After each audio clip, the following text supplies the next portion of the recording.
이 시간 좌우에 한번 이렇게 인사해 볼까요? 성도님은 우리 교회의 보배입니다. 인사해 볼까요? 성도님은 우리 교회의 보배입니다. 네, 얼굴만 봐도 은혜가 되네요. 한번 인사해 봅시다. 얼굴만 봐도 은혜가 되네요. 네, 또 온라인상으로는 또 이렇게 이름만 봐도 은혜가 됩니다.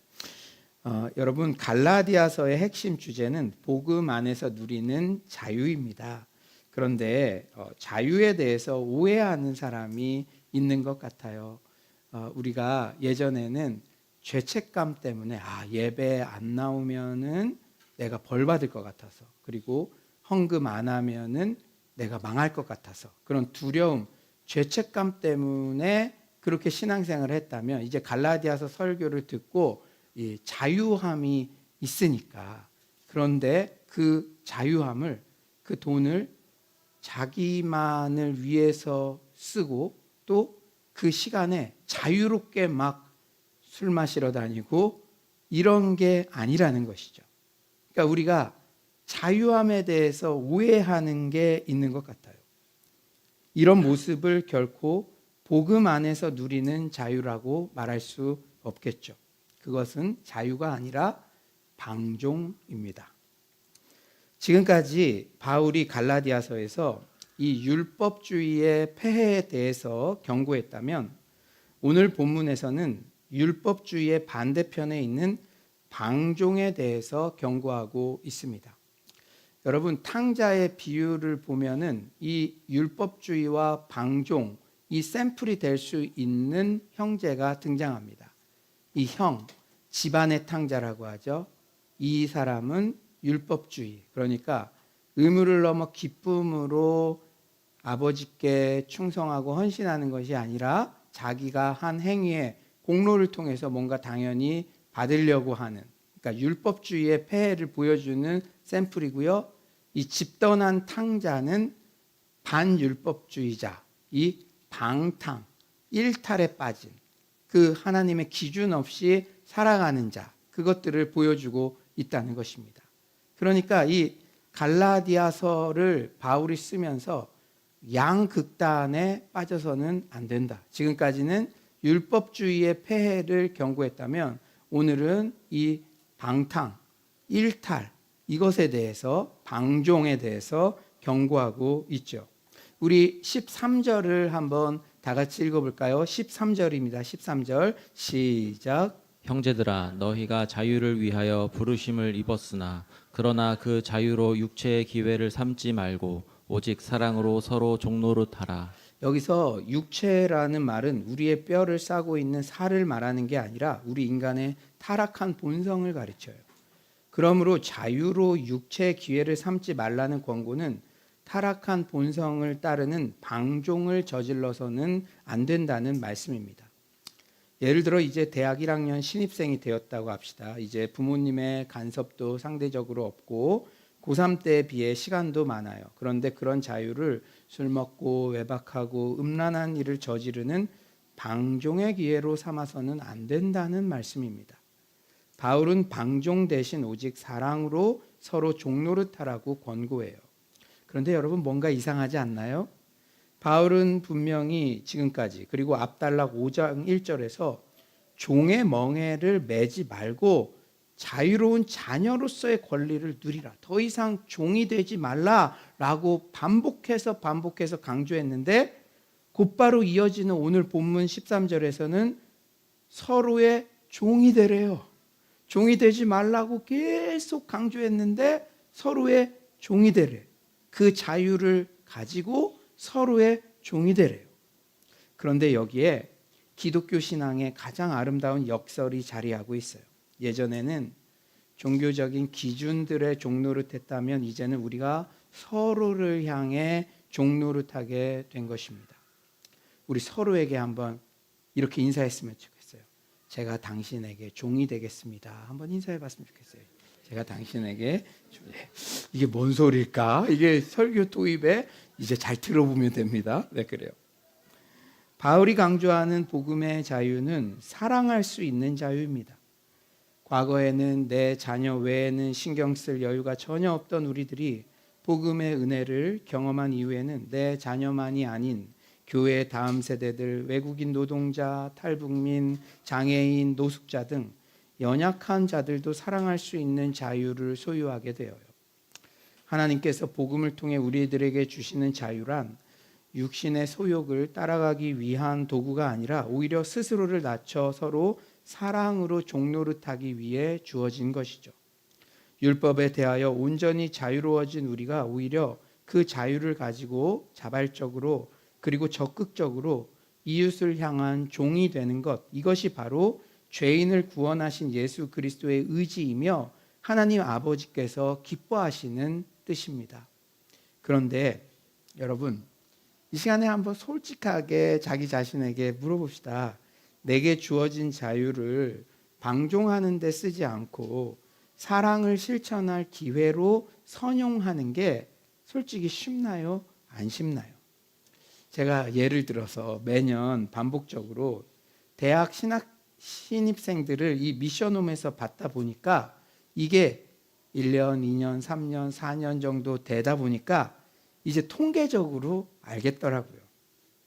대학 신입생이 되면 많은 친구들이 고3 때에 비해 부모님의 간섭을 받지 않는 대학 생활의 자유를 누려보겠다고. 여러분 자녀들도요 다 그런 마음이 조금씩 있어요. 여러분들도 그랬잖아요. 여러분들도 20대 때 막 이랬던 거 제가 알고 있어요. 예? 여러분들도 그러니까 우리 대학 신입생들도 이제 대학에 가면은 좀 해봐야겠다. 부모님의 간섭을 받지 않는 이 대학 생활의 자유를 좀 누려보겠다. 이런 마음들을 갖는데 안타깝게도 결과적으로 방종으로 빠지는 경우가 더 많더라고요. 대학 생활의 자유를 베이비박스 아이들을 돌보는데 선용하겠어요? 대학 생활의 자유를 양로원에 가서 봉사하는데 선용하겠어요? 대학 생활의 자유를 교회를 섬기는 일에 더욱 선용하겠어요? 이런 친구들이 생각보다 많지 않은 게 불편한 진실입니다. 그리고 우리가 좀 다른 사람 사랑하기 위해서 늘 새벽기도 나오시던 분들이, 주중 예배 나오신 분들이 이때 내가 다른 사람을 좀 섬기겠어요. 첫 마음, 그 마음이 유지되면 너무 좋은데 교회 안 나오는 시간에 엉뚱하게 드라마를 더 많이 보거나 그런 경우들이 좀 우리가 솔직하게 다 얘기하면, 우리 자신에게 얘기하면 생각보다 많다는 것이죠. 사랑하는 여러분, 그렇다면 내게 주어진 자유를 일탈과 방종의 기회로 삼지 않고 오히려 사랑을 실천할 수 있는 선용의 기회로 삼을 수 있는 방법은 무엇일까요? 바울은 16절 이후에 그 솔루션을 제시하고 있습니다. 우리 16에서 17절 한번 다 같이 한번 읽어볼까요? 16에서 17절입니다. 시작. 내가 이르노니 너희는 성령을 따라 행하라. 그리하면 육체의 욕심을 이루지 아니하리라. 육체의 소욕은 성령을 거스르고 성령은 육체를 거스르나니 이 둘이 서로 대적하므로 너희가 원하는 것을 하지 못하게 하려 함이니라. 뭐라고 말씀하세요? 우리가 육체의 소욕을 따르지 않고 성령을 따라 행할 때 방종에 빠지지 않습니다. 여기서 육체의 소욕이라는 것은 이 육체 막 그런 거 말하는 거 아니에요. 이 이원론자들이 육체는 악하고 영은 선하다 해서 막 금욕주의 막 이런 것들을 주장했는데 그런 육체가 아니라 오늘 본문의 육체의 소욕은 인간의 정욕과 죄악된 본성, 일그러진 욕구 등을 말하고 성령의 소욕은 성령님께서 주시는 생각이나 바람을 말합니다. 그리스도 없이 살던 우리의 옛사람은 여전히 우리의 새로운 삶 속에 거점을 확보하여 우리를 넘어뜨리려고 해요. 옛 본성은 우리를 구습에 빠뜨리려고 유혹하고 성령의 주관에 맡기지 않고 옛 방식을 의지하게 합니다. 그러므로 그리스도 안에 성장하려면 육체의 가차없는 요구에 의지적인 행동으로 맞서야 합니다. 16절에 성령을 따라 행한다는 말은 성령을 따라 살아간다. 즉 우리의 행실이 성령의 지배를 받는다는 말과 같아요. 이것은 이 통제권의 문제이며 해답은 순종밖에 없습니다. 우리의 육체의 소욕과 성령의 소욕은 영원히 서로 조화를 이룰 수가 없어요. 중간지대는 없습니다. 성령의 능력으로 살면 우리는 육체에 빠지지 않게 되어요. 그러나 육체에 빠지면 우리의 삶이 성령의 통제를 벗어난 것입니다. 예수를 믿는 순간 이렇듯 우리의 내면은 치열한 영적 전쟁의 한복판이 되어요. 제가 새가족 교육을 하다 보면 성도님들이 예수 제대로 믿어보려고 하니 오히려 삶이 더 고민되고 힘들다라는 말을 솔직하게 하시는 분들이 있습니다. 그래서 새가족 과정 끝나고 복음과 새생명 과정은 조금 이렇게, 왜냐? 더 깊이 가면은 세상에서 갈등되는 게 많을 것 같아.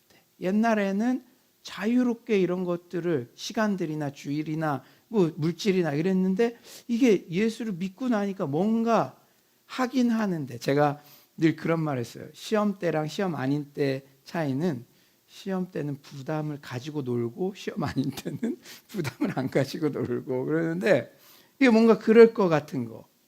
여러분, 제가 그렇게 새가족 교육 받으시면서 예수 제대로 믿으려고 하니까 더 좀 고민되는 게, 불편한 게 많아요. 솔직하게 얘기하시는 분들에게 그게 바로 제대로 살고 있다는 증거입니다 라고 대답해 드립니다.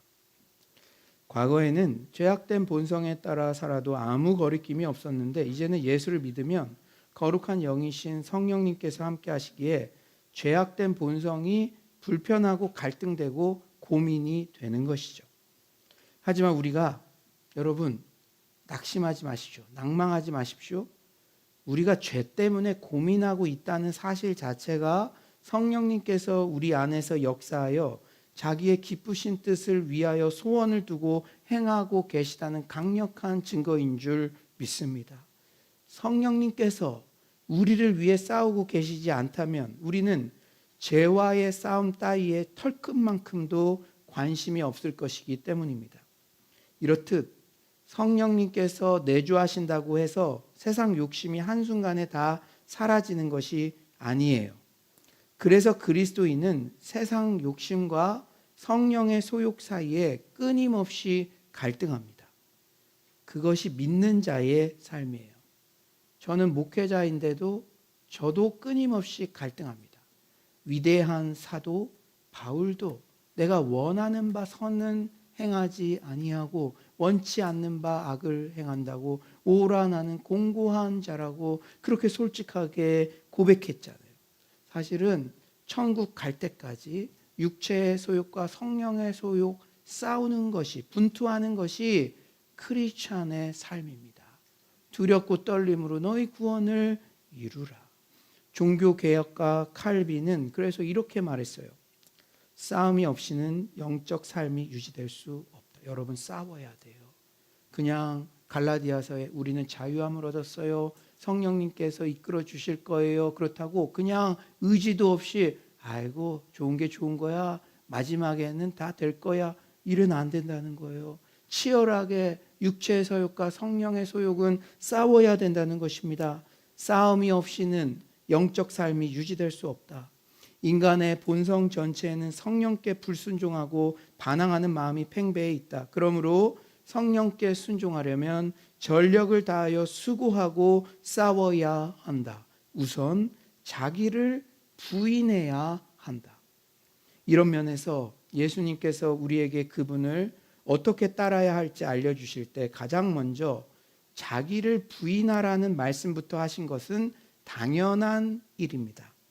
누가복음 9장 23절 우리 다 같이 한번 읽어볼까요? 누가복음 9장 23절이에요. 시작. 또 우리에게 이르시되 아무든지 나를 따라오려거든 자기를 부인하고 날마다 제 십자가를 지고 나를 따를 것이니라. 아멘. 여러분, 진짜 자기를 부인하고 있습니까? 우리가 구체적으로 우리에게 주신 물질, 그리고 시간, 그리고 달란트, 이게 우리는 이미 알고 있어요. 하나님의 뜻을. 성령님께서 딱 가르쳐 주지 않아도 여러분 알잖아요. 그런데 그것을 막는 거. 내가 이 물질을 내 옷을 사는 게 아니라 연약한 자들을 섬기고 교회에 어떤 사역을 할 때 섬기고 싶어. 근데 이게 갈등이 일어나는 거야. 내 육체의 소욕과 성령의 소욕. 그러니까 우리는 자기를 부인하지 아니하면은 그 성령의 소욕을 따라 사는 삶이 요원해진다는 것이죠. 그런데 여러분 명심하십시오. 육체의 소욕을 죽이는 가장 좋은 방법은 성령의 소욕을 적극적으로 추구하는 것입니다. 여러분 불교는 비움의 영성이죠. 그런데 우리는 육체의 소욕을 비웠다면 그리스도교는 채움의 영성이에요. 성령의 소욕으로 채워야 됩니다.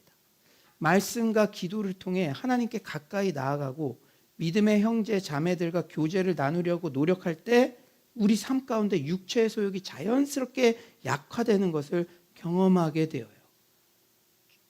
아주 중요한 팁, 죄 지을 시간도 없게 만들어 봐요.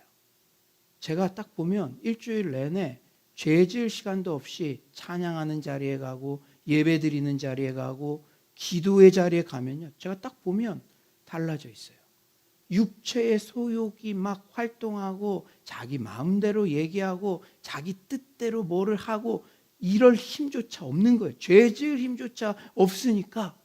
사랑하는 여러분, 여러분들도 이미 여러분의 인생 가운데 다 경험하셨는 줄 믿습니다. 에베소서 4장 28절은 말씀하죠. 도둑질하는 자는 다시 도둑질하지 말고 돌이켜 가난한 자에게 구제할 수 있도록 자기 손으로 수고하여 선한 일을 하라. 여러분 키포인트가 있어요. 도둑질하지 않는 것은 육체의 소욕을 일단 이겨낸 것이죠. 그런데 거기에 멈추지 말라. 거기서 더 한번 나아가라. 하지만 도둑질하지 않는 상태로만 머물면 언제든지 다시 도둑질할 가능성이 있습니다. 이때 아예 가난한 자에게 구제하는 것, 즉 성령의 소욕에 자신을 종속시킬 때 도둑질의 노예에서 벗어날 수 있다는 거예요. 죄에서 자유를 얻은 사람마다 의의 종노릇하는 것을 배워야 될 줄 믿습니다. 죄에서는 자유함을 얻었지만, 죄에서는 더 이상 종노릇하지 않지만 적극적으로 사랑의 종이 되고 의의 종이 되는 것, 종에서 자유함을 얻었지만 다시 종이 되는 것, 이것이 바로 기독교의 가장 찬란한 역설인 줄 믿습니다. 사랑하는 여러분, 복음을 통해 죄에서 자유를 누리게 되었다면 이제 더 나아가서 사랑으로 서로 종노릇하는 데 힘써야 합니다. 육체의 소욕에서 벗어나는 것만으로 그치는 것이 아니라 성령의 소욕에 종노릇하는 게 확실한 방법입니다. 아멘이십니까? 제가 일부 예배 드리는 교사들에게 칭찬했어요. 너희들이 토요일 밤에 엉뚱한 일하고 넷플릭스 막 그런 거 보다가 주일날 아침을 실패했다면 이제 적극적으로 이 교사를 하니까 일찍 오게 되는 거예요. 자기 종노릇하게 되는 거예요. 자꾸 물질을 주일 헌금을 당연히 드려야 되는데 자꾸 내 것만 쓰는데 해. 그럼 자동이체를 딱 시켜놓는 거예요. 아예 사랑으로 종노릇하고 성령의 소욕에 시스템적으로 종노릇하는 것, 그것이 우리가 살 길인 줄 믿습니다. 이제 여러분들 설교를 들으면서 우리 모두에게 육체의 소욕을 좇지 않고 성령의 소욕을 좇아야겠다, 이런 바람이 생겼는 줄 믿습니다. 그런데 여러분, 육체의 소욕과 성령의 소욕이라는 말은 다분히 추상적인 표현이죠. 이제 바울은 19절 이후부터 육체의 욕망으로 촉발된 행위와 성령의 열매의 구체적 목록을 열거합니다. 그러니까 열매로 알리라. 내 삶 가운데 이런 특징들이 많이 나타나면 내가 육체의 소욕 가운데 지금 살고 있는 거구나. 그런데 반면에 이런 열매들이 나타나구나. 그래. 그럼 성령의 소욕 가운데 살고 있구나. 그걸 분별할 수가 있는 것이죠. 열매로 알리라. 우선 우리가 버려야 할 육체의 일들입니다. 우리 19에서 21절 다 같이 한번 읽어봅시다. 19에서 21절입니다. 시작. 육체의 일은 분명하니 곧 음행과 더러운 것과 호색과 우상 우상 숭배와 숭배와 주술과 원수 맺는 것과 분쟁과 시기와 분냄과 당짓는 것과 분열함과 이단과 투기와 술 취함과 방탕함과 또 그와 같은 것들이라. 전에 너희에게 경계한 것 같이 경계하노니 이런 일을 하는 자들은 하나님의 나라를 유업으로 받지 못할 것이요. 여러분, 여기에 있는 목록들을 여러분들이 다시 한번 이렇게 몇 초 머물면서 한번 봐보세요. 여러분, 그런데 이 모습들은 여러분들의 주변 친구들, 이 절대 진리를 부정하고 어떤 통제도 받으려 하지 않고 스스로는 진정한 자유인으로 살아간다고, 야 너희들 교회 가니까 왜 이렇게 못하는 게 많니? 속박이 많니? 나는 진정한 자유인이야. 이런 식으로 살아간다고 떠벌리는 자들에게 흔히 나타나는 모습들입니다. 여러분들 뭐 동성애를 성적 취향이야. 나는 자유로워. 너희들은 속박당해 있지. 그런데 그들의 문화를 봤나요? 너무나 더럽습니다. 진짜 나중에는 그 쾌락의 종노릇이 되어서 살아가요. 여러분들, 멈출 줄 모르는 욕망의 전차와도 같은 그 쾌락주의자들의 삶에 나타나는 악덕의 항목들을 지금 열거하고 있는 거예요. 음행, 더러운 것, 색을 탐하는 것, 우상을 숭배하고 주술적인 미신에 빠져 사는 것은 물론이고 서로 원수 맺기를 마다하지 않는 태도, 분쟁과 시기하는 일과 분노에 자신을 맡기는 것, 당파 싸움에 매몰되는 것, 술을 즐기고 방탕한 삶을 사는 것 등이 소위 이 세상의 자유인이라 표방하는 사람들이 사는 모습들입니다. 그런데 하나님 보시기에 이 모든 일들은 자유가 아니라 방종과 일탈일 뿐입니다. 바울은 하나님께서 복음을 통해 신자들에게 주시는 자유란 이처럼 육신의 소욕을 따라가기 위한 도구가 아니라 오히려 스스로를 낮춰 서로 사랑으로 종노릇하기 위해 주어진 것임을 오늘 본문에서 계속 반복해서 가르치고 있죠. 너 자유 오해해서는 안 된다.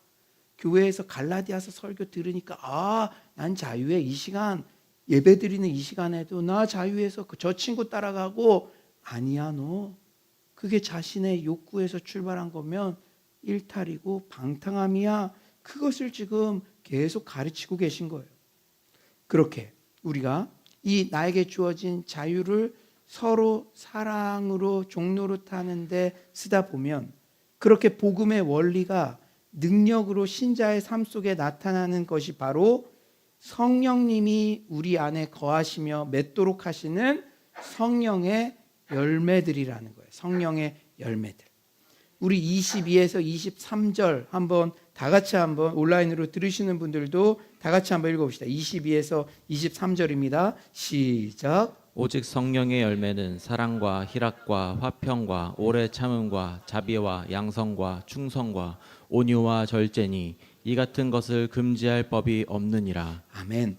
그런데 여러분, 이 성경을 이렇게 한국말 성경으로 보면은 지금 보면 사랑, 희락, 화평 이런 것들이 다 동격으로 쓰인 것 같잖아요. 또 이 육체의 일을 할 때 음행 그리고 더러운 것, 이것도 이렇게 동격으로 쓰인 것 같잖아요. 우선은 이 육체의 일 중에 가장 처음으로 쓰인 게 뭡니까?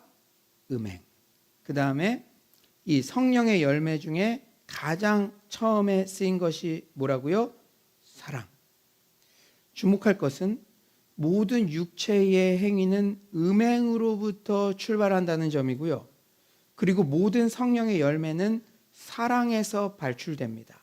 그런데 이게 사랑, 희락, 화평 이런 게 동격으로 쓰여 있는데 이 원어를 보면 또 성경을 보면 특히 고린도전서 13장 보면 희락, 화평 등 이후의 모든 성품들은 사랑의 본질을 정의할 때 모두 다 사랑의 그 하위 개념으로 등장하는 요소들이죠. 사랑은 오래 참고 인내 이런 것들이. 그러니까 우리에게는 사실상 두 개의 길이 주어져 있는 거예요. 내 육신의 소욕과 정욕을 따라 음행의 길을 걸을 것인가, 아니면 성령 하나님의 인도하심에 따라 사랑의 길을 걸을 것인가? 우리는 흔히 음행을 이 성적인 일탈만을 생각하기가 쉬워요. 물론 음행에 그런 뜻도 있습니다. 그러나 오늘 본문에서는 그 모든 육체의 일을 다 포함하는 그런 상위 개념, 사랑이 희락화평 그 모든 것들을 포함하는 상위 개념이듯이 음행도 그런 뜻으로 쓰인 거예요.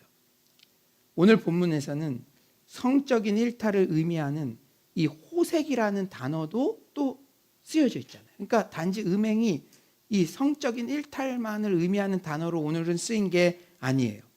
여러분, 음행은 단순한 성적 일탈만을 의미하지 않습니다. 예를 들어 이스라엘 백성들의 우상 숭배도 영적 음행이라고 표현하죠. 오늘 본문에서 음행은 사랑과 반대되는 모든 개념을 포괄합니다. 그렇다면 성경에서 말하는 사랑의 개념은 무엇일까? 그것은 예수 그리스도께서 십자가에 달리신 사건의 그 개념이 명확하게 드러나죠. 성경에서 말하는 사랑의 개념은 남을 위해 나를 희생하고 내어주는 것입니다. 반대로 음행은, 잘 들으십시오, 나를 위해서 남을 억압하거나 착취하는 모든 것을 음행이라고 합니다. 하나님까지도 착취하는 것이죠. 우상숭배는 자기 잘 되려고 하는 것이잖아요. 그런 의미에서 지독한 이기심이 음행의 핵심입니다. 지독한 이기심이 육체의 소욕의 핵심이에요. 남녀관계, 부부관계에 있어서도 나의 욕구를 만족시키기 위해 상대방을 억압하고 착취하는 것은 말은 사랑이라고 포장하겠지만 그건 자기만 알죠. 그것은 사랑이라고 포장한 음행이요 호색이 될 수 있습니다. 이건 너무나 우리가 진지하게 돌아봐야 할 지점이에요. 하지만 상대방을 위해 자신을 내어주고 희생하는 남녀 관계야말로 진정한 사랑의 관계입니다. 그러니 육체의 소욕을 따르지 않고 성령의 소욕을 따르는 삶은 한마디로 사랑을 좇아 사는 삶입니다. 아멘이십니까? 복잡하게 생각하지 마세요. 사랑을 좇아 사는 삶. 나를 위해 상대방을 희생시키는 게 아니라 상대방을 위해 나를 희생하고 내어주는 삶입니다. 이제 여러분들 육체의 소욕을 좇지 않고 성령의 소욕을 좇는 삶이 구체적으로 정리되었을 것입니다. 한마디로 지독한 이기심을 버리고 사랑을 좇아 사는 삶입니다. 제가 오늘 설교 준비하면서 저도 이렇게 실천해 보았어요. 사실은 여러분들에게 누누이 말씀드리지만 금요일이 저에게는 가장 바쁜 시간입니다. 일주일 동안 이렇게 잉태했던 그 설교를 출산하는 그 오전 시간에. 그런데 제가 이 버그마트센터 강래우 대표님과 또 미국에 계신 마크조 선교사님을 이렇게 연결해 드렸어요. 그래서 금요일 11시에 그 줌으로 만나는 시간을 정하셨는데 10시 58분경에 강래우 대표님한테 전화가 왔어요. 목사님도 오늘 들어오시나요? 그래서 부산 사나이예요. 그래서 제가 나는 안 들어갈 생각이었거든요. 이거 연결만 해줬으니까. 그래서 이러면서 뭐가 편하세요? 내가 그러니까 저는 다 괜찮아요. 그러나 저는 그 부산 사나이들의 그걸 압니다. 왜 들어왔으면 하니까 전화를 주셨을 거 아니에요. 그래서 이게 설교 이거 써야 되는 시간인데 근데 이 말씀이 딱 그때 생각나는 거예요. 그래. 사랑이라는 게 다른 게 아니라 다른 사람 위해서 좀 자기를 내어주는 거지. 그런 생각 들어서 그냥 제가 들어갔어요. 그리고 들어가서 거의 1시간 내내 이렇게 표정으로 그랬는데 그 시간에 제가 큰 은혜를 받았어요. 그리고 또 하나님께서 저에게 또 인사이트를 주셨어요. 제가 금요일에는 웬만하면 점심에 우리 서우석 전도사님과 함께 이렇게 식탁의 교제 나누려고 노력하는데요. 그래서 그때는 아예 일찍 끝났으니까 또 이렇게 설교 맥을 또 잡다가 또 식사하면은 그게 끊겨지니까 조금 일찍 같이 식사하고 오후부터 또 열심히 달려서 거의 금요철에 전까지 해서 금요철에 올 때 좀 에너지는 없었지만 그래도 이거구나. 이 작은 실천들, 참 저에게 오늘 설교하면서도 많은 것들을 깨닫게 해주셨습니다. 여러분, 오늘 설교를 준비하며 하나님 사랑, 이웃 사랑이라고 말을 하지만 저도 모르는 사이에 지독한 이기심 가운데 저의 만족을 위해 하나님과 이웃과 가족을 이용했다면 그것이 음행이요 호색이 될 수 있다는 사실이 두렵고 떨림으로 다가왔습니다.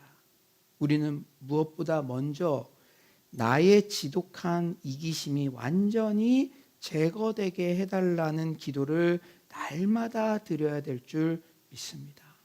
특히 가족 관계에서도 부부 관계에서도 뭔가를 요청할 때 이게 지금 나의 지독한 이기심을 위해서 이게 다 당신을 위한 거지 말은 하지만 그게 아닌지 제가 오늘 말씀 준비하면서 진짜 많이 깨닫고 또 작은 것부터 실천하려고. 그래서 부부 관계 안에서나 또 이런 사람들과의 관계 안에서나 다시 한번 물어보아야겠다. 나는 지독한 이기심의 존재니까 순간 방심하면 널 위해서 하는 거야 말하지만 그 저희는 날 위한 거였구나. 하나님에 대해서도 이거 꼭 점검해 봐야겠다. 그것을 제가 크게 깨달았습니다. 이제 이렇게 말씀을 들으니까 이 13절의 의미도 더욱 명료해지죠. 우리 다시 한번 다 같이 한번 읽어봅시다. 13절입니다. 13절 시작. 형제들아 너희가 자유를 위하여 부르심을 입었으나 그러나 그 자유로 육체의 기회를 삼지 말고 오직 사랑으로 서로 종노릇 하라. 세상은 자유를 내 마음대로 모든 것을 할 수 있는 권리라고 정의합니다. 세상에서는 나의 자유로운 권리로 타인을 무너뜨리고 그를 착취하며 인간을 도구로 삼으라고 우리를 미혹해요. 그래서 너 출세해야 된다. 이것은 자유처럼 보이지만 실상은 방종이며 죄악입니다. 그리스도인의 진정한 자유란 나의 모든 권리와 능력과 마땅한 권한을 가지고 주변의 이웃을 섬기고 사랑하는 일에 전신전력을 다하는 것입니다. 자유를 통해 나를 채우는 행위가 음행이라 한다면 자유를 통해 나를 낮추고 내 이웃들을 채우는 행위를 성경은 사랑이라고 말합니다. 이제 말씀을 정리하겠어요. 오늘 말씀을 우리의 삶에 구체적으로 어떻게 적용할 수가 있을까요? 육체와 성령의 소욕과의 치열한 싸움 끝에 승리하는 한 가지 구체적인 팁을 알려드리고자 합니다.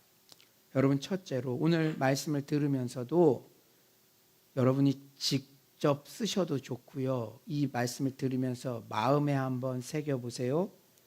나를 자꾸 넘어지게 하는 육체의 일의 목록을 적어봅시다.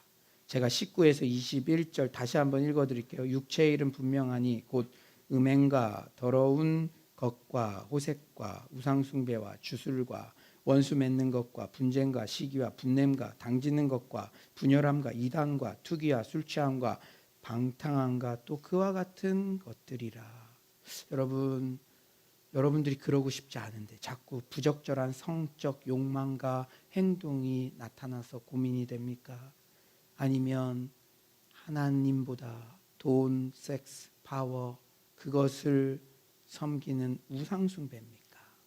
하나님의 정당한 자리를 나의 자녀나 가족이나 여자친구나 남자친구나 다른 무엇이나 사람에게 내주고 있습니까? 여러분, 급한 성미는 어떻습니까? 아내와 싸우거나 자녀에게 소리를 지르는 것을 멈추지 못합니까? 아니면 과식입니까? 아니면 이상할 정도로 과음입니까?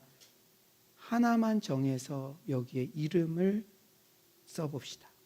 솔직하게 내가 힘들어하고 있는 문제는 어떤 것이다. 두 번째로 성령의 열매 중 위에 쓴 문제와 직결되는 부분을 적읍시다. 만약에 제가 성적 유혹에 자주 노출됩니다. 이런 것을 제가 적었다면 저는 유부남이니까 결혼을 했으니까 이 죄를 제거하는 데는 충성과 절제가 큰 도움이 되겠죠. 이 여인에게만 충성하겠습니다. 절제하겠습니다. 여러분들이 자꾸 드러나는 악의 목록을 상세하고 그것을 없애는데 작용할 성령의 열매의 것을 적어보세요. 특히 내가 자꾸 분노해서 나 정말 신앙생활 오래 했는데 이게 다 보여진다면 나 너무 창피해서 너무 힘들다. 분노 폭발을 퇴치하려면 사실상 성령의 열매 전부가 필요한 것이죠. 그것들을 적는 거예요. 세 번째로 거기까지 했으면 이제 비켜납시다. 여러분 이게 중요한 원리예요. 내 힘만으로 감당할 수 없으니 성령께서 기적의 청소 작업을 하시도록 그분께 맡겨드립시다. 여러분 혹시 자꾸 성적인 일탈의 유혹을 받는데 그걸 진지하게 성령님께 맡겨본 적 있나요? 한 달을 맡겨본 적 있나요? 두 달을 맡겨본 적 있나요? 단회적으로 끝나는 게 아니라 지속적으로 재헌신합시다. 여러분 우리 갈라디아서 설교를 듣는다고 싸움을 그쳐서는 안 돼요. 자유함을 오해해서는 안 됩니다. 지속적으로 이 작업들은 재헌신하는 거예요. 또 분노가 나타났어요. 그러면 성령의 열매 그것을 주님 성령님 내 힘으로 또 넘어졌어. 이게 계속 재헌신을 해야 된다는 거예요. 모든 크리스천들이 여러분 앞에 있는 목사인 저도 계속 재헌신하면서 살고 있습니다. 여러분이 힘들어하고 있는 문제인 어떤 것을 그분의 주관에 넘겨드립시다. 네 번째로 실패할 때도 있지만 그래도 계속해야 됩니다. 성령 충만한 다른 신자들에게 조언과 도움을 구합시다. 몇몇 가까운 친구들에게 믿을 만한 친구들에게 기도 지원을 부탁합시다.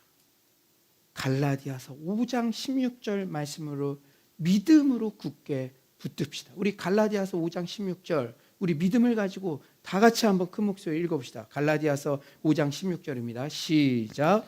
내가 이르노니 너희는 성령을 따라 행하라. 그리하면 육체의 욕심을 이루지 아니하리라. 할렐루야. 제가 성령을 따라 행하는 구체적인 팁도 드렸죠. 그리고 중요한 것, 아까도 강조했지만 육체의 소욕에서 벗어나는 것만으로 그치는 것이 아니라 아예 시스템적으로 성령의 소욕의 종로를 탑시다. 죄 지을 시간도 없이 은혜의 자리에 나아갑시다. 자꾸 금요일 밤에 엉뚱한 영상 보고 술 마시고 죄 지으러 가요. 금요철야 와요. 금요철야에 아예 종노릇을 해요. 자꾸 돈을 과소비하는데 써요. 자꾸 충동구매해요. 계좌 이체, 다른 사람 돕는데 아니면 주일 헌금 11조 계좌 이체를 아예 걸어놔요. 시스템적으로 성령의 소욕의 종로를 타는 거예요. 사랑하는 여러분, 도둑질하던 자는 도리어 남을 구제해 봅시다. 적극적으로 사랑의 종이 됩시다. 상대방을 위해 나를 희생하고 내어줘 봅시다. 지난 월요일 가수 범키 씨를 만났어요. 감사하게도 5월 마지막 주일에 우리 교회 다음 세대 전도 축제에 오기로 했어요. 그런데 범키 씨의 간증을 듣는데 너무나 놀랍더라고요. 제가 미안하지만 사실 잘 몰랐어요. 그런데 그는 인기 정점의 시기에 마약 사건에 연루되어 교도소에 가게 되었습니다. 그런데 그 과정에서 하나님을 인격적으로 만나게 되었어요. 그런즉 누구든지 그리스도 안에 있으면 새로운 피조물이라 이전 것은 지나갔으니 보라 새 것이 되었도다. 이 말씀이 자기 아내는 크리스찬이었는데 자기가 그렇게 검거될 때 편지를 하나 써줬는데 이 말씀을 주셨대요. 그리고 자기가 낯선 유치장에 갔는데 거기에 책들이 있으니까 생명의 삶 책이 있더래요. 그래서 생명의 삶에는 맨 앞 표지에 대표적인 말씀이 딱 써 있잖아요. 거기에 이 말씀이 그대로 써 있었답니다. 아, 이건 뭔가 하나님이 나를 새로운 사람으로 만들려는 특별 개입이 있는 거구나. 초자연적 방법에 의해서 가는 곳마다 반복해서 이 말씀을 계속 보게 되었고 급기야 이 말씀이 진짜 믿어지자 자신의 모든 죄를 용서해 주시고 자신을 전혀 새로운 존재로 인정해 주시는 하나님이 믿어지고 아, 나는 새로운 피조물이 됐구나. 모든 죄책감이 사라지고 말로 닿을 수 없는 평강과 기쁨이 넘쳤대요. 그리고 특별히 이혼 일부 직전에 있던 부부 관계가 오히려 감옥에서 회복되었다고 합니다. 물론 범키 씨는 하나님을 인격적으로 만난 이후에도 죄와의 갈등은 여전히 있다고 솔직하게 고백하더라고요. 특히 연예계에서 죄의 유혹이 장난이 아니랍니다. 하지만 매사에 기도하면서 죄의 유혹이 있을 만한 사람과 장소는 이제는 피하고 오히려 그런 시간에 다음 세대에게 복음을 전하고 특히 가출 청소년, 소년원, 재소자 등 실패자라고 손가락질 당하는 아이들을 케어하는 모임에는 무조건 간다고 그렇게 말하더라고요. 저는 범키 씨가 예전에 막 1등도 하고 이 힙합 씬에서는 진짜 시조새처럼 지금도 음악성이 인정받더라고요. 그러니까 우리 교회 왔던 분들 중에 아마 연예계에서는 가장 탑을 찍었던 분이라 생각해서 좀 걱정했어요. 그런데 우리 교회는 이런 목회 철학이 있습니다. 다음 세대들 이제 부서가 새롭게 일어나는데 뉴젠 교육관도 있는데 이렇게 준비했어요. 그러니까 딴 거 안 물어보더라고요. 진짜 겸손해요. 진짜 실력자들이 오히려 겸손하더라고요. 뭐가 조금 하려고 하는 사람들은 몇 시부터 몇 시까지 해요. 근데 범키 씨는 그럼 당연히 가야죠. 사랑하는 여러분, 범키 씨야말로 육체의 소욕을 죽이고 오히려 적극적으로 성령의 소욕을 쫓는 삶의 샘플처럼 저에게는 느껴졌습니다. 우리 13절을 다시 한번 믿음을 가지고 읽어봅시다. 13절입니다. 시작. 형제들아 너희가 자유를 위하여 부르심을 입었으나 그러나 그 자유로 육체의 기회를 삼지 말고 오직 사랑으로 서로 종노릇하라. 아멘. 오늘 이 말씀만 여러분의 가슴에 새겨져도 수지 맞는 은혜가 이미 임한 줄 믿습니다. 형제들아 너희가 자유를 위하여 부르심을 입었으나 그러나 그 자유로 육체의 기회를 삼지 말고 오직 사랑으로 서로 종노릇하라. 하나님께서 주신 자유함을 방종의 기회가 아닌 사랑의 선용의 기회로 삼는 서울로의 모든 성도님들 되시기를 간절히 축원합니다.